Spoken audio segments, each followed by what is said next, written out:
Darwin, if you're watching this video, stop watching it because I said so. Tioman, you can watch this if you would like to, because I plan to spring this on Darwin instead. Alright, at lunch today, I was reading. I have a puzzle book. I've had it for a while. You might have seen it in my other video where I mentioned the books I had bought. But I'm reading through it, and they have a couple riddles. And most of the time, the riddles are very specific. And they're riddles that were written hundreds of years ago. And so you read it, and your first thought is, what? What are you trying to say? I don't understand what, the actual words that you are saying. And the second thing you're thinking is, oh, well, here's an answer. And then you look up the answer in the back, and that's not the answer they wanted. But your answer still fits. None of this is really important. Let me read the riddle to you, and we'll go from there. I'm doing this off the cuff because I just got home from work and I have to head back out in just a couple minutes, so I don't have a ton of time. By something formed, I nothing am, yet wry thing that you can name. In no place have I ever been, yet everywhere I may be seen. In all things false, yet always true, I'm still the same, but never new. Lifeless, life's perfect form I wear, can show a nose, eye, tongue, or ear, yet neither smell, see, taste, or hear. All shapes and features I can boast, no flesh, no bones, no blood, no ghost. All colors without paint put on, and change like the chameleon. Swiftly I come and enter there, where not a chink lets in air. Like thought I'm in a moment gone, nor can I ever be alone. All things on earth I imitate, faster than nature can create. Sometimes imperial robes I wear, anon in beggar's rags appear. A giant now, and straight an elf, I'm wry one, but ne'er myself. Ne'er said I mourn, ne'er glad rejoice, I move my lips, but want a voice. I ne'er was born, nor ne'er can die.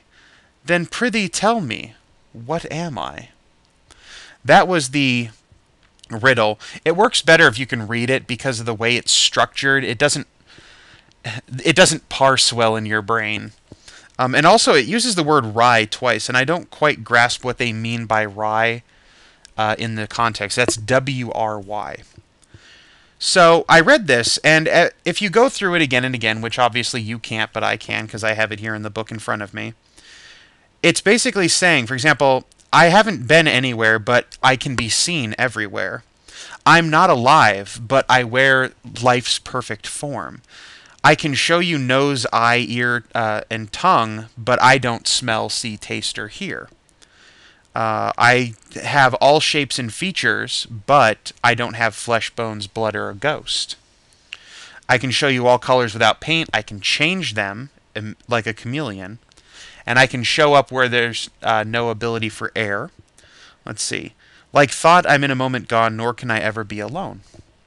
Sometimes I wear imperial robes, sometimes a beggar's rags. I'm a giant now, then an elf, which in this case is a short elf.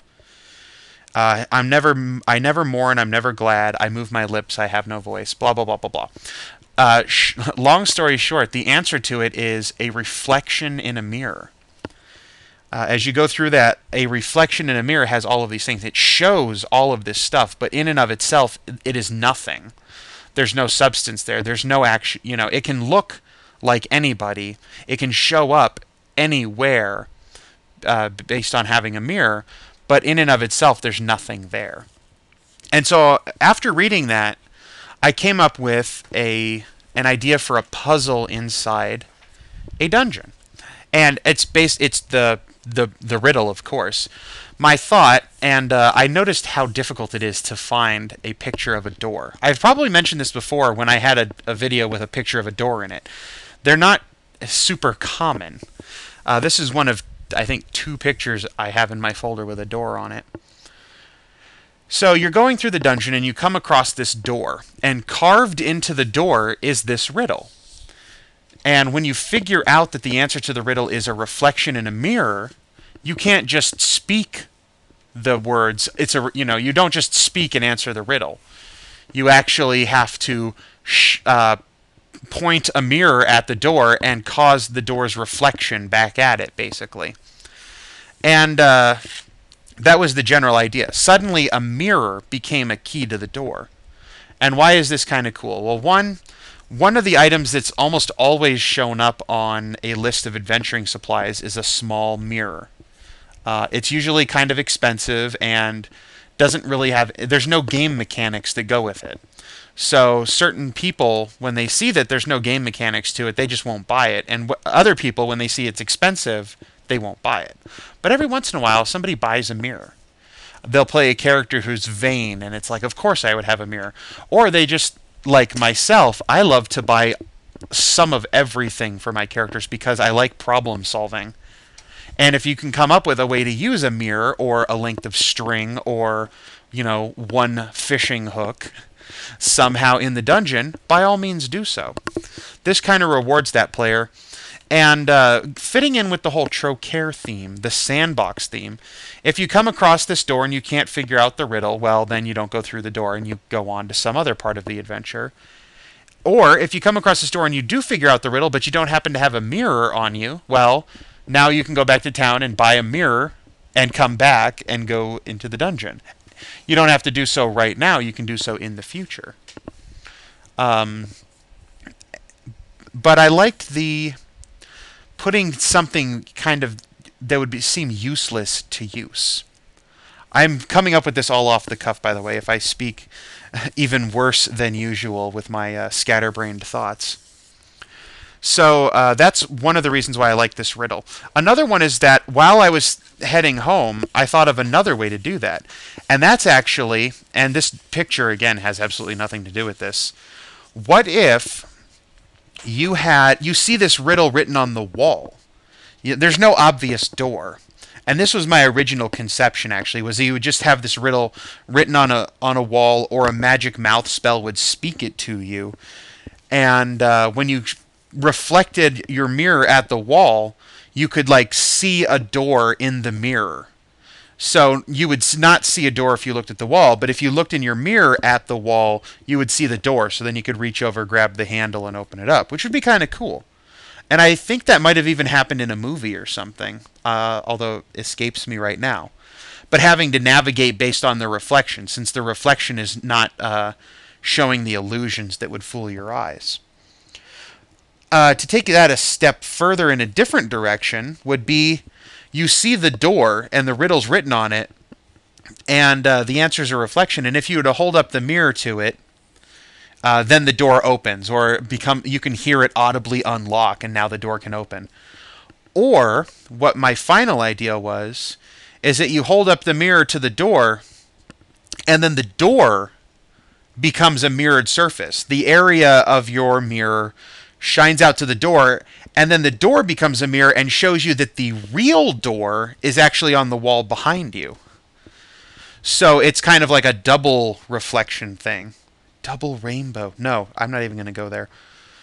So it just takes it one more step. I mean, there's not too much you can do to it to blow people's mind, but that thought of, oh, I see a door, it has a riddle, the riddle is a reflection, I hold up a mirror to the door, and suddenly that door reflects into my mirror, off my mirror back at the door is now itself a mirror and shows me a door on the other side of the hallway, and when I turn around, suddenly there's a door there that wasn't there before. It just kind of takes the mirror theme further. It could easily be a one-off door. You would think that it would lead to a hall of mirrors or other kind of tricky funhouse style dungeon section, or possibly to the secret lair of an illusionist, because it seems exactly like the thing an illusionist would do. But always having a little trick like this to throw into a game is fun. I had mentioned before about riddles in videos, I know I have, and how there's kind of two different viewpoints on it. On the one hand, there are people who say riddles really don't have a place in D&D, and these, by the way, are newer people. Not newer as in... let's do it the other way. The traditional view, going back to the origins of D&D, is that back in the day, it were rather intelligent people who came up with this game. These were nerds who came up with a game for nerds. And so when they had riddles and puzzles in the game, it was something that nerds liked to do. Nerds like puzzles. They like riddles. They like to have their intelligence tested and to show how smart they are by overcoming the riddle, yada, yada, yada. So the old school thought on riddles was you tell riddles, you challenge the players because the players are they're the ones playing the game, and challenge them to overcome these obstacles. The newer school of thought, or at least a newer school of thought, is people who, and unfortunately they frazzle me, so if I say anything that's disparaging, I don't actually mean it that way, but people who if you disrupt the narrative of the game, oh my god, my verisimilitude has crumbled and everything sucks now. So you come into this dungeon and I have this riddle and you the player can't figure it out. But my character is smart. Why can't my character figure it out? And since my character who's smart can't figure it out, suddenly you've pulled me out of the game and everything is ruined and my whole life sucks now. So yeah, that's what I talked about when I said disparaging. The people who, for them, they really get into the game world. And so when anything kind of pulls them out of the game world, that ruins the experience for them. And they're right. They are allowed to get pulled into the game world and find their fun in that. The problem is it directly conflicts with my fun, which is I like solving puzzles and riddles. Me, personally. The player likes to solve puzzles and riddles. So when they're put into a game and your smart character can't figure it out because you, the player, couldn't figure it out, I like to have it where the whole group works on the riddle together. And then you just, maybe I'm playing the dumb half-orc barbarian and you're playing the brilliant elvish wizard, and I figure out the riddle. For your purposes, to make the game fit for you, we're going to pretend that your smart elven wizard figured out the riddle, even though it was me, the player, who did. That's how I like to solve this dilemma. Other people think, and one of my friends from a role-playing message board is one of these people, he thinks the other way, kind of, that there shouldn't be a riddle in the first place. Because it has the opportunity to cause this disparity where a person playing a smart character can't figure out the riddle, but why can't their smart character? Some people decide to solve this by rolling dice. Well, if you can't figure it out, just roll dice. And if your character, if you roll your intelligence check high enough, your character figures it out. He says, why even put that in there? Why have a riddle in the game in the first place? And so his viewpoint is riddles and puzzles don't belong in the game because of this. And I think that's stupid.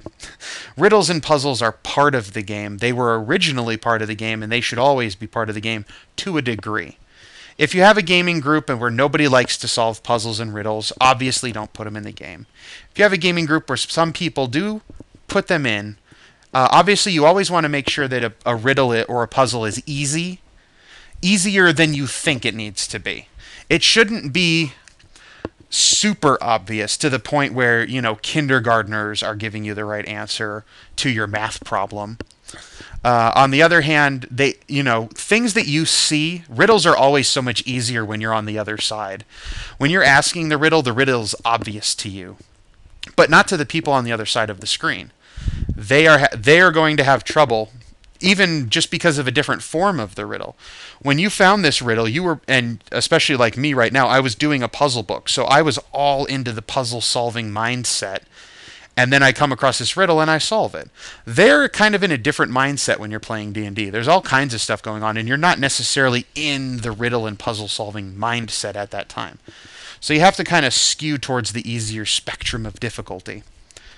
But yeah, so I think that there should be riddles and puzzles in the game. And I think that they're fun, obviously, which is one of the reasons why I like them there. But I think that if people have narrative issues with who solves the riddle, if a player is solving the riddle, then, just assign it to whichever character seems most likely. And, that's how it works. And even if no character seems like they would know the answer automatically, I do think it's good to stay away from anachronistic puzzles, insofar as you shouldn't ask people questions where the answer is like a microwave. for whatever reason, because there's no such thing as a microwave, that can get me out. But asking a question like this, where it's easily, it could exist anywhere once you know what a reflection is, even back to far ancient Greece and Egypt, where maybe they didn't have mirrors, but they still had reflective pools of water. It works. That's kind of ranty now, so I'm gonna stop it here. The biggest thing was I wanted to get my idea for that door down, and I think it actually worked in one of the I think an Ocarina of Time maybe, or Majora's Mask, one of the Legend of Zelda games. There was a spot I remember where there was like a chest, but it was really like up on the ceiling or something, and it was kind of reflecting down to you where you could see it, but you couldn't interact with it. I think that was a true thing. So you could use this same kind of puzzle with that, where there's a chest in actuality might be, on the floor, but it's completely invisible. But you see a chest on the ceiling, and you're like, how the heck did that get there? How do we get to it?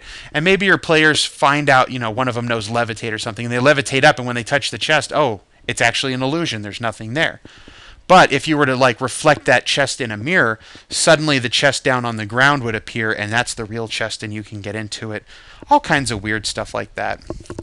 Anyway, I'm going to stop this now, and that'll be the end of it. Bye-bye.